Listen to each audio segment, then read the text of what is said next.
Brian, fall is here. Oh, Judy, not so fast. There's much more to see this season. Ah, like a new episode of Garden Time.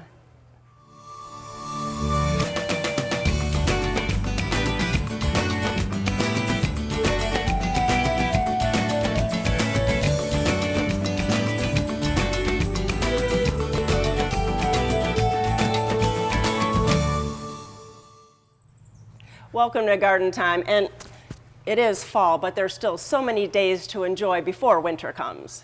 And we're out here at Portland Nursery this morning, and they are full of beautiful plants that you can still plant and enjoy this fall. Coming up on the show today, we'll show you how to save your tomato harvest in some quick and easy ways. We'll also show you a backyard renovation on a slope. But coming up first, a DIY concrete project.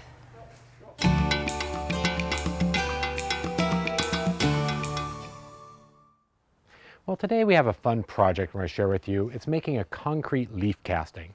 This is a great project you can do with your family or your kids. And so what we're doing is creating these concrete leaf castings with the large leaves that we're collecting out of our yard. This is kind of a fun time of year to do it because our leaves have come up to size and are nice and big. And so when you're selecting a leaf, you want to choose something like this hosta leaf or other plants that are very thick and durable. We don't want anything too flimsy.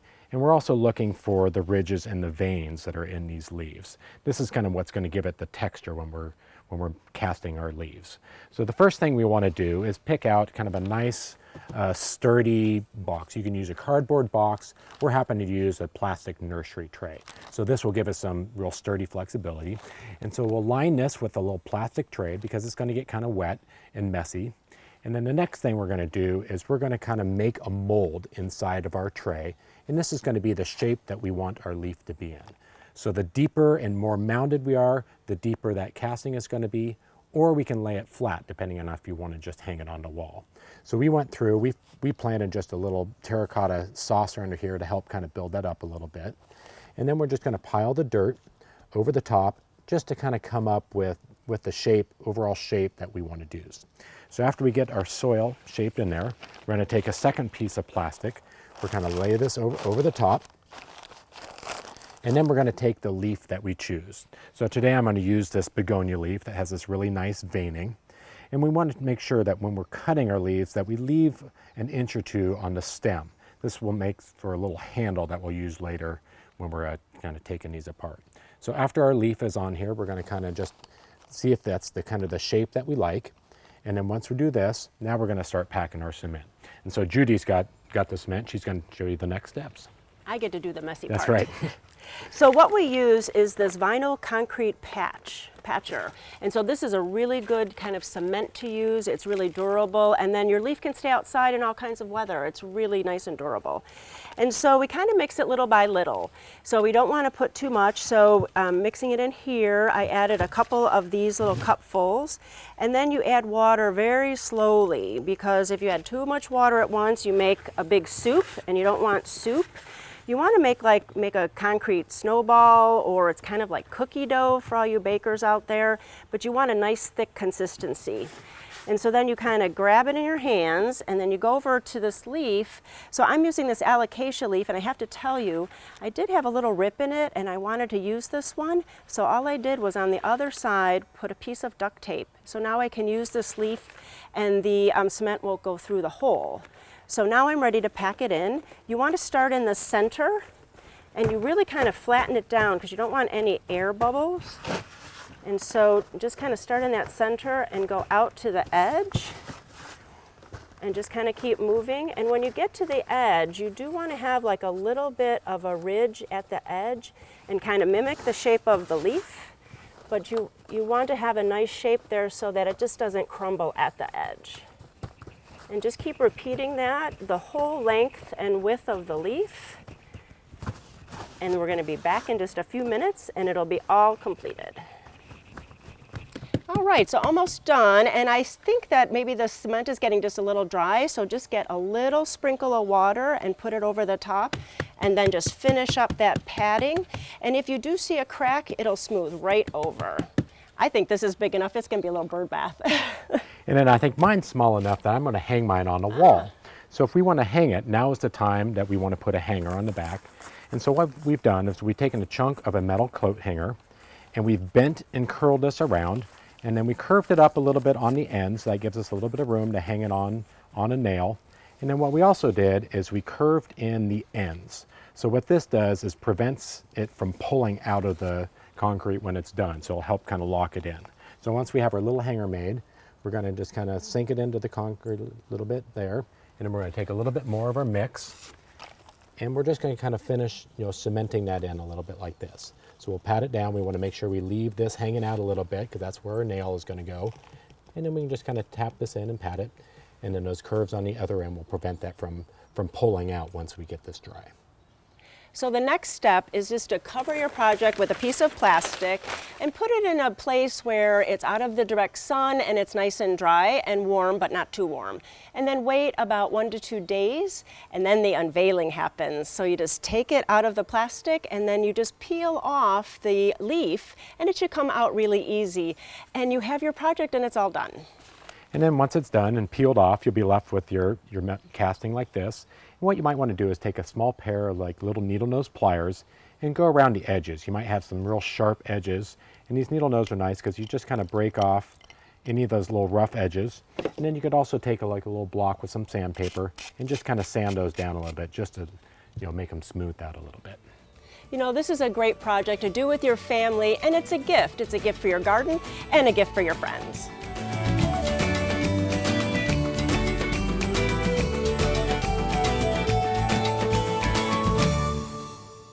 Garden Time is brought to you by Portland Nursery, a passion for plants, a nursery for plant people.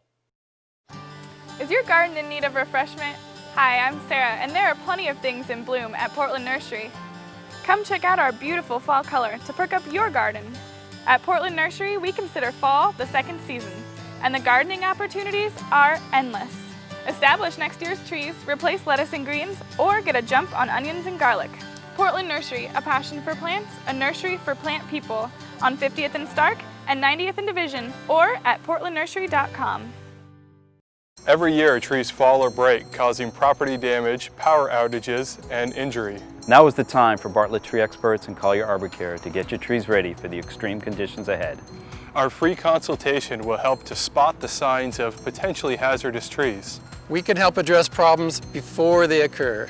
Whether it's trees or shrubs, we can help you get a healthy and beautiful garden. Collier Arbor Care and Bartlett Tree Experts, providing environmentally safe tree care since 1907. The biggest sale of the year is on now. Huge savings on perennials, trees and shrubs, pottery, patio furniture, and more. Don't miss it. Our biggest sale of the year is on now. Al's Garden and Home in Woodburn, Sherwood, Gresham, and Wilsonville. Build a beautiful home inside and out at French Prairie Perennials. Inside, we have just the right creative elements to complete your decor. We offer an oasis of unusual, nature-inspired garden and home gifts and accessories. Outside, choose from our wide selection of unique dwarf conifers and sparkling companion plants. French Prairie Perennials, located between Woodburn and Wilsonville. Take exit 278 to Aurora and French Prairie Perennials.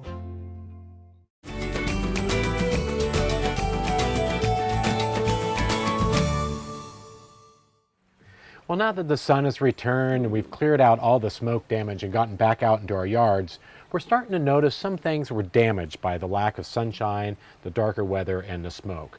Like for instance, I know in my yard, like the hanging baskets and things like that completely stopped blooming. And so I lost a lot of blooms on some of my perennials and my baskets. We are starting to notice now that, the blooms are starting to come back out, and they will bloom again, but we just lost that bloom. And then like for instance on the basil you have here too is another one that not looking good. Basil does not like cool weather. If you plant it too early in the spring, it doesn't like it. And so we went through that temperature change. It was really hot, it was 90, and then all of a sudden it was in the 60s, and there was no sun for such a long time. So you can see the damage to some of these plants. There's mold on them, and they just don't look nice. But just a few days of sunshine, we're actually getting new leaves I'm going to wash this up and I'm going to make pesto anyway. And then look at this gardenia. This thing is just a little bit sad looking. I think that that lack of sunshine and it was so cool just kind of put it into maybe an early dormancy. A lot of the plants were getting ready to go to sleep anyway, and this just kind of pushed them into that sleep time that they go through in the fall and winter. You know, and just like the gardenia you're pointing out is losing its leaf, I noticed walking through my yard and cleaning it up over the last weekend that even my evergreen shrubs that are, you know, typically evergreen leafy shrubs, I would brush up against them and a lot of their foliage would drop off too. So, you know, we're just going to hang tight a little bit, let it kind of rejuvenate and see what it's going to do. Oh, definitely. So in all of this, we want you to just relax, enjoy your gardens, and next year, if you have to replace something, you could just deal with it then.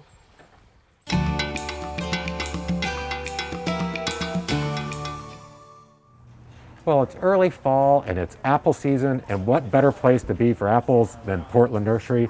I'm with Ken, and we're talking apples today, Ken. Yeah, so we're going to be doing our apple tasting a little bit differently this year. It's usually a very compressed event with a whole lot of people here. That just doesn't work with COVID. So what we thought we would do is, since apples are actually harvested over a really long season, is we thought we would just sort of bring fruit in as it's ripening off the tree. If we've got a little extra, we might put that into storage and maybe sell that apples much later into the winter as well. Our growers are, of course, part of the family. We've been buying apples from folks for 30 years at this point, Right. And we couldn't just leave them in the lurch with the season. Right. You know, and your customers have come to Absolutely appreciate the apples right. every fall. Some of these heirloom types are just really, really hard to find anywhere else. Right. So. And with having that, instead of having them all at once, you know, as you're bringing them in, that's going to extend your time frame, right? Of course. There are early summer apples that a lot of times they're not great keepers, so we brought those in early and are still bringing in the last of those fresh, where they're, you know, sort of a little bit firmer than they might have been after being in refrigeration a month or two for apple tasting. And on the other end of the season, we get things like Rome Beauty, Newtown Pippin, some Arkansas Blacks sometimes, that really ought to be hanging until the second week of November to really come up to full flavor. And as a result of being able to actually pick those when they're ripe instead of bringing them in early, I think people will get to see what those are like when they've got as much as they can get off the tree. You know, so even though you're not having the festival, that there is definitely a reward for being able to come out and spreading this out. And, you know, that's the price on the apples this year. That's true.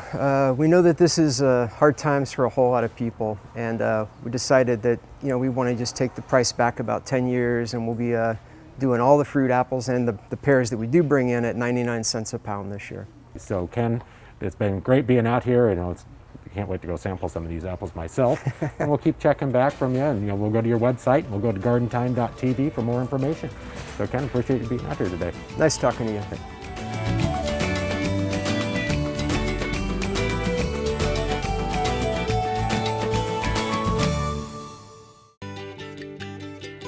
Fall in the Northwest is the best time of year to plant, with warmer soils and cooler evenings. A time to spend with family and friends. Fall is a time to celebrate. To decorate. And to enjoy the colors that are only found here in our area. Fall is a time to come to Garland Nursery. And let us show you all that fall can be. Garland Nursery, inspiring beautiful and bountiful gardens.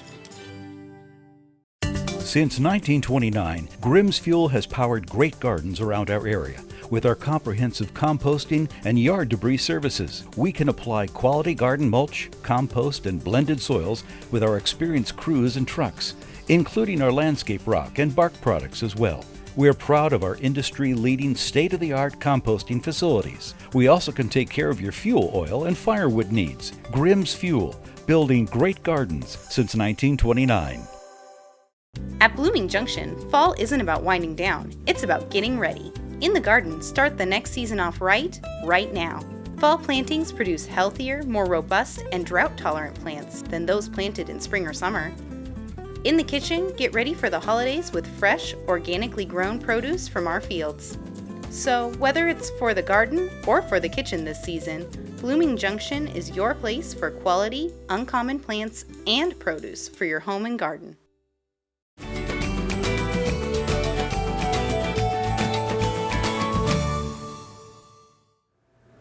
Well, it's tomato time. I'm out here with Joelle. We're out at Smith Berry Barn, and we have tomatoes. We do. And so, it's getting to be, it's late summer, early fall. We had a little break in the weather there with the smoke and the cooler weather, but things are, back together, and we're still harvesting. We are. I mean, deceivingly, late September is one of the best, it is the best time for tomatoes. We've had plenty of time for them to ripen, particularly the Romas, which tend to be later in the season, which is what we're working on today. Right. There's people that are looking in their plants now that, may still have an abundance of fruit left on their plants. They're trying to figure out, what do we do with this before the weather turns, before I don't have any more time. Exactly. And so, we've talked about, canning them and baking them, but you can also just freeze them, right? Yep, that's what we're going to do today, because especially if you don't have a lot all at once, you can freeze them in short, small amounts, or you can do a large amount all at once. You just keep adding to it if you have a few tomatoes every day, or you can wait and do all of your tomatoes together. So it's super convenient. Right.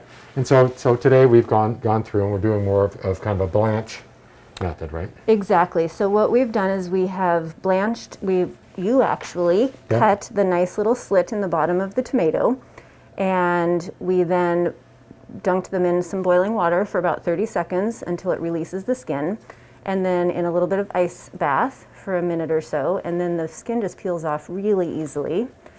And that's, you don't have to do this. I oftentimes will skip this step, but then I have to deal with the skins later. So it kind of depends if you want to deal with them now or deal with them later. Or kind of what you want to do with your tomatoes later, exactly. Right? If you, I think we talked earlier, if you are making a sauce and you want to use a blender or puree it, you don't necessarily have to take the skins off. So this is an extra step.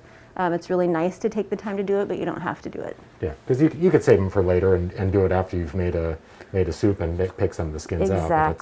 Exactly. Now you're using the Roma types now. So you and I are both going to be doing two different techniques. Your technique is, do you want to tell us about your technique? So I've taken mine. So after they've been peeled, I just tend to chop mine up. I don't take the seeds or anything out, because I usually use mine in the winter times. I'll use a lot of them in soups and stews. Okay. And so I just chop them into chunks like this. And then when I'm done, I'm just putting them in a freezer Ziploc bag. Straight into the Ziploc bag. And so it makes it super easy for me, because I use them as kind of like a stewed tomato. Exactly. And so once I have my bags full, I will just seal them up and stick them in the freezer. I'll label them as to, it's 4 cups or 2 cups, so I just kind of have an idea of what it is. Perfect. And in the wintertime, when I'm doing a crock pot soup or a crock pot stew, I can just dump that in instead of using like a canned stuff, and it's super easy to. Exactly. And you don't mind the seeds. I don't mind the seed in mine, because I typically have it where it's cooking down in that crock pot all day long anyway.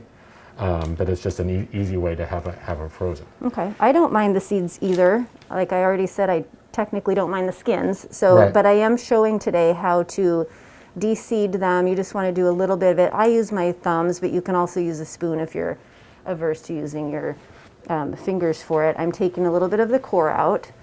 I do have a little coring tool. Which is a nice little tool, because otherwise you are left with some of the which pieces you can cut off if you wanted to, too, exactly. but that's kind of a nice way just to... And then I just take my thumbs and I'm putting it in the wrong bowl. Yeah, that's fine. That's right. But there's also, different tomatoes have different juiciness levels, too. Right. So we tend to be, right now we're using more of a Roma type. We tend to have a little bit less juice and less seeds than some of the other tomatoes. And one of the ideas behind removing some of this is to take some of the extra moisture out, because when you do freeze, you know that you get a little bit of extra moisture that can freeze inside the tomatoes. So you can see my tray here of some that have already frozen individually on the tray for about an hour. And then I would just take these and put them again in the same, I'd probably go into a larger Ziploc like bag. Like a gallon zipper bag. Yep, exactly. Yep. And then that would be my equally good method. Right. So, and when they're individually frozen like this, it's kind of nice too, because then when you're using them, you can pull out. Right. If I'm doing a little smaller recipe. Right. Whereas when you're putting them in here and then freezing them this way, they tend to be more of a solid chunk. And you can add to that bag. So if you keep doing it this way, you can just kind of keep adding to your, if I just had a few of these, I would toss them in there, and then I could keep adding to that bag, and it keeps them loose. Right. And so what more are you using yours for? Are you using them for sauces, or are you using them for soups and The stews? same thing as you. Yeah. Chili, we do a lot of crock pot things just like you're talking about. So pretty much the same thing. Yeah, so it's just kind of what you're wanting to cook and how you're preparing them. Or how much effort you want to put into it, honestly. Sometimes I run out of time, and so I do it the fastest way I possibly can. Like these still have their skins on. I just, I did take the seeds out a little bit, but I left the skins on, and when I cook them, I'll just have, the skins will somewhat float off of them while cooking.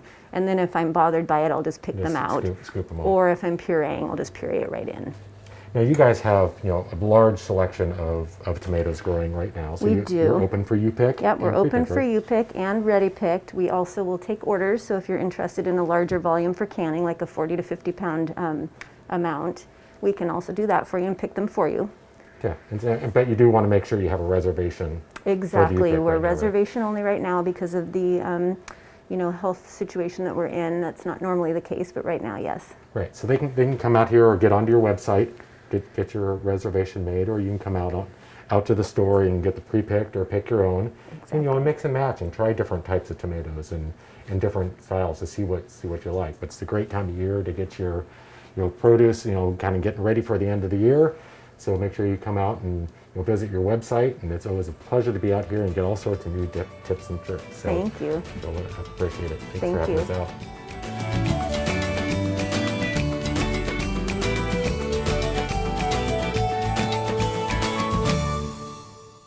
Garden Time is brought to you by Capital Subaru, your way on the Parkway. Great. And how much cargo room does it have? Tons. Basically, all of that stuff will fit right here. Even this guy? Definitely. I love it. What's next? Well, financing can be done online, and if you're ready to test drive, we can bring it to you. Wow. No wonder everyone told me to go to Capital Subaru. Thanks, Shelby. You ready to get back on the road again? Definitely. 2020 isn't canceled.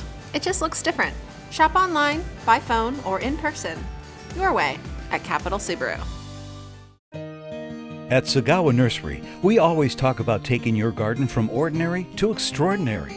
For us, that means bringing you the newest and best plants and unique garden items to you, our customer. For you, that means we'll help you transform your garden into something that's extraordinary. We also have some great gift items and even a few surprises for inside your home, too. Sagawa Nursery, growing beyond the ordinary. The biggest sale of the year is on now. Huge savings on perennials, trees and shrubs, pottery, patio furniture, and more. Don't miss it. Our biggest sale of the year is on now. Al's Garden and Home in Woodburn, Sherwood, Gresham, and Wilsonville.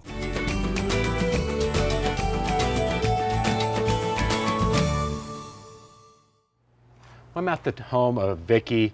We're in your yard, and earlier this year, my family put together a fundraiser for the Leukemia and Lymphoma Society. My daughter is a leukemia survivor, and one of the auction items that we had up was a yard makeover. Yes. And you and your husband Steve were very generous and won. Lucky.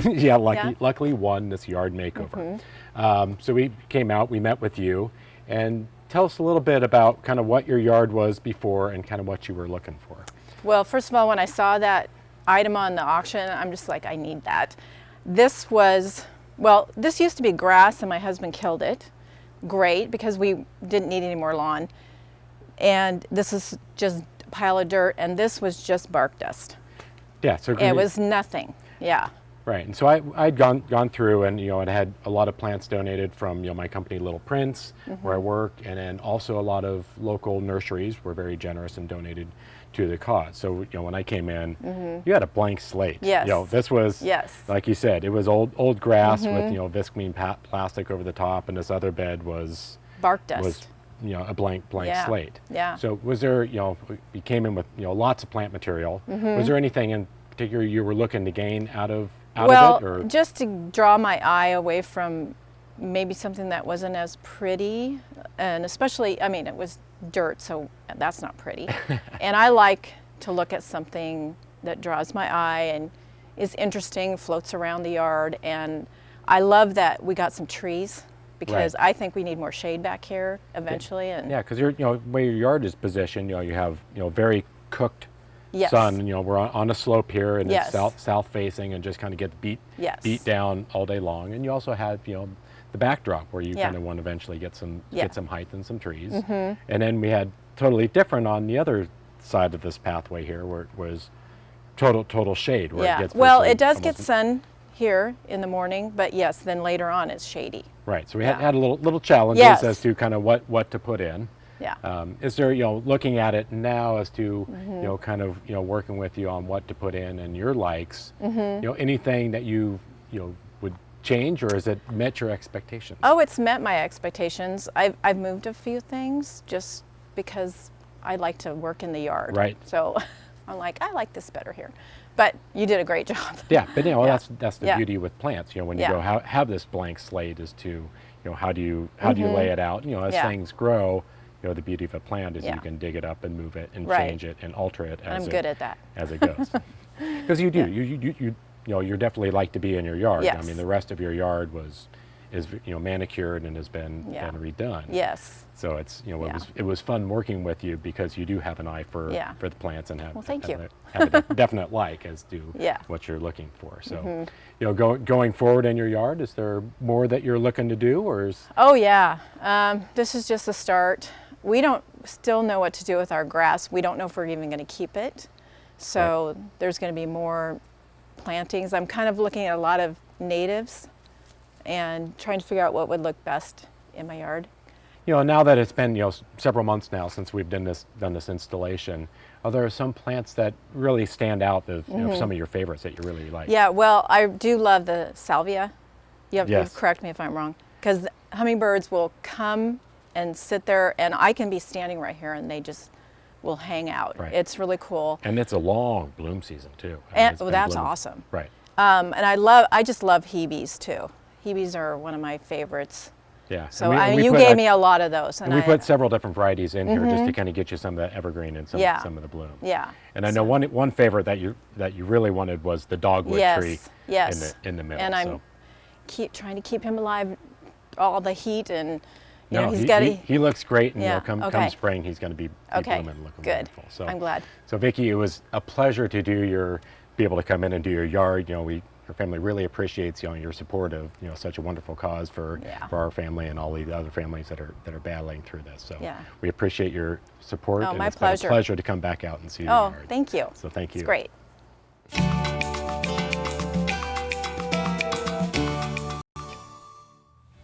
Thank you for watching Garden Time today. And here at Portland Nursery and on Stark and Division, they are chock full of plants, and all the independent garden centers are. So really it's time to go out and get some plants to enjoy in your garden. And for more information on today's show or any of our other episodes, go to gardentime.tv. Judy and I thank you for watching, and we'll see you next week on Garden Time.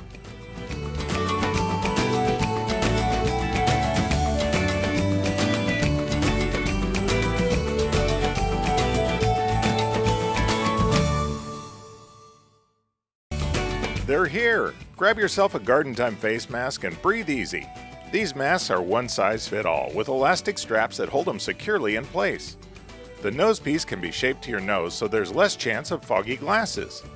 Plus, they're embroidered with the Garden Time logo. They come in black, charcoal gray, and navy blue. Simply go to gardentime.tv and click on the store. Get your face mask and be safe in the garden.